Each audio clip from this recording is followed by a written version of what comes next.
বাংলাদেশে সাম্প্রতিক সময়ে ঘন ঘন ভূমিকম্প অনুভূত হচ্ছে। দেশের বিভিন্ন অঞ্চলে ছোট থেকে মাঝারি মাত্রার কাঁপুনি টের পাচ্ছেন সাধারণ মানুষ।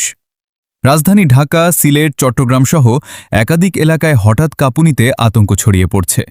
অনেকেই ঘরবাড়ি ছেড়ে রাস্তায় নেমে আসছেন। প্রশ্ন উঠছে, দেশে কি বড় কোনো ভূমিকম্প আসছে, নাকি এটি স্বাভাবিক ভূতাত্ত্বিক প্রক্রিয়ার অংশ? বিশেষজ্ঞরা বলছেন, বাংলাদেশ একটি উচ্চ ঝুঁকিপূর্ণ ভূমিকম্প অঞ্চলে অবস্থিত।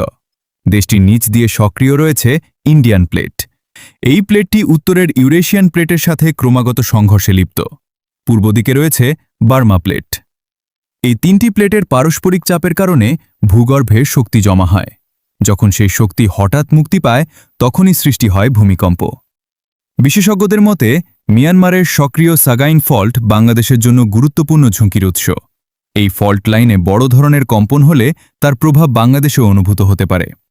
উত্তর পূর্বাঞ্চলের সিলেট অঞ্চল তুলনামূলক বেশি ঝুঁকিতে রয়েছে। দক্ষিণ পূর্বাঞ্চলের চট্টগ্রাম ও পার্বত্য এলাকাও ফল্ট লাইনের কাছাকাছি হওয়ায় সংবেদনশীল। অন্যদিকে উত্তরে অবস্থিত হিমালয়াস অঞ্চলে প্লেট সংঘর্ষ এখনও চলমান। এই সংঘর্ষের চাপ পুরো উপমহাদেশে ভূমিকম্পের ঝুঁকি তৈরি করছে। তবে বিশেষজ্ঞরা বলছেন, ছোট ছোট ভূমিকম্প হওয়া মানেই বড় ভূমিকম্প আসছে এমন কোনো নিশ্চিত বৈজ্ঞানিক প্রমাণ নেই। বর্তমানে উন্নত যন্ত্রপাতির কারণে ছোট কম্পনও দ্রুত শনাক্ত হচ্ছে।